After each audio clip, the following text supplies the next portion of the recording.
Another Strathberry. Ang sosyal. Hindi ko siyang sirain. Oh my God. Sayang naman. Careful, careful. Here's my package from Strathberry, London. Yee! Let's unbox. This is my second Strathberry bag. I ordered this online as well as yung first bag ko. My first one is the midi size tote bag. I got that April last year, 2024. And super nagustuhan ko siya. Kaya naman talagang lagi na lang ako nag-check sa website ni Strathberry. Ang dami kasing pwedeng mailagay doon sa bag na yon. So this time, ang pinili ko naman is yung bag na sakto lang yung laki, no? Pwede siyang pang formal, pwede siyang pang casual. Yung kasing midi tote bag ko is more on pang office siya. So inside is... Oh, it's actually a return form from Strathberry. So what I ordered now is Stylist leather chestnut. Chestnut yung color niya, so it's like a brown color. So kung plano mong i-return yan, you can just fill out everything here. Ano yung reason for return, etc. Oh my God! It's here! Do you see what I see? Ang ganda ng box. Another Strathberry. Tara na! Ah! Wow, ang sosyal.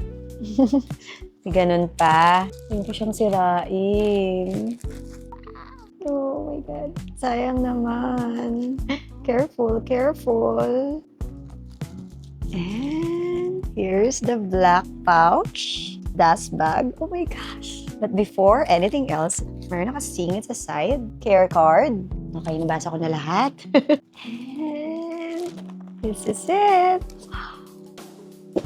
At ang ganda pa ng kanilang dust bag kasi reusable, oh.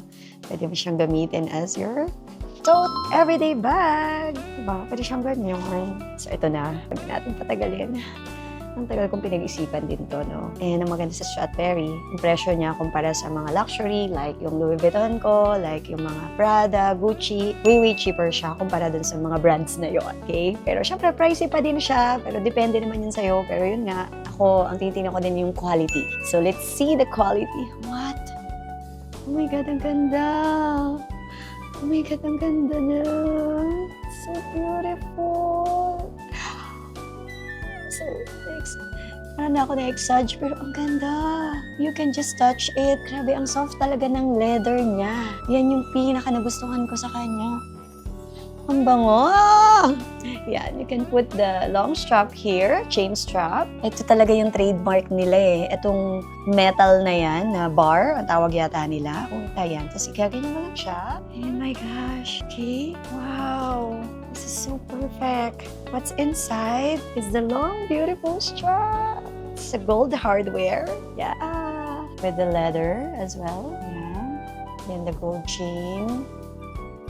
Grabe talaga. What I like also here is, ayan o, very subtle lang yung brand name niya. Strathberry, nandyan siya.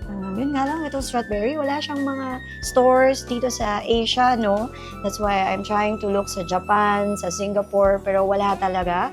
Meron sila sa Rustans, pero hindi talaga siya Strathberry, so parang nakikilagay sila ng mga items nila sa mga department store. Pero sa Singapore, wala talaga, hindi namin natagpuan. Pero dito sa atin, merong Rustans. Pero syempre, konti lang yung mga meron silang style. Unlike sa pagpumunta ka sa website nila or pumunta tayo sa London, which hindi pa ako nakapunta sa London, and soon, I know, darating yung time, makakapunta rin ako doon. Before, nag-Paris kami, pero hindi ko pa kasi kumbaga, hindi ko pa alam noon si Strathberry during that time na nasa Europe kami. So this time, kaya online muna tayo bibili. So buksan na natin, dami ko pang sinabi. Ang ganda nito, pwede pang night out, no? Pang date night, pang formal event. So, ito yung laman niya inside. And here's the look inside. Ang dami mo pwedeng ilagay. Ang cute! Oh, I see. Oh, every detail of your new Strathberry bag has been carefully checked so you can carry it with pride and trust in its quality. 𝐵𝐸𝐷𝐸𝐺, the number of pattern pieces skillfully handcrafted to create your Strathberry bag. And si 𝐵𝐸𝐷𝐸𝐺 ba ang gumawa? Ang nice. O, diba? Talaga naman. Super worth it for its price. Yan siya. And actually, kaya ko ito binili is naka-sale siya. Dapat nasa 20 or 30,000 pesos siya. Pero ngayon, nakita ko kasi na nasa 22,000 kasama yung shipping fee yung binayaran ko dito. So, lagay ko na lang sa screen magkano ko talaga siya nabili sa website. I guess parang 18 or 19K lang. Tapos, plus the taxes. That's why parang umabot ako ng 22,000 pesos. Oh my God, kasha dito. Tagay na natin yung cellphone ko. Ang cute. Ayan na siya. Ayan. Tingnan nyo ah. Oh my God. Oh my goodness. Oh! Excited na ako. Imumodel ko na to agad. Ang ganda niya. Lagyan na natin ng strap. Ang haba na ng video na to. Basta I'm so happy lang talaga. Kung nandito ka pa, nako, pumili ka na ng Strathberry. Abot kaya to kumpara sa mga Louis Vuitton. Kumpara sa 100,000, 200,000 kasi yung mga Gucci or Prada, lalo na Prada. Yan, lagay ko na yung strap. And I also like the color. Talagang ito yung pinili ko na color kasi wala pa ako ng ganitong color.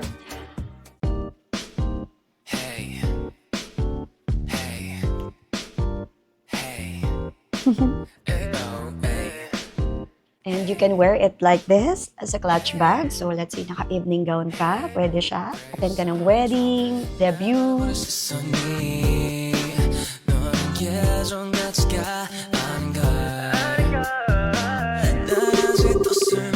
Hello? Taray!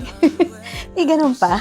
And that's all for this video. Follow me for more videos like this. By the way, hello! My name is 𝗫𝒴, your Finance Globe bestie na fashionista. Bye!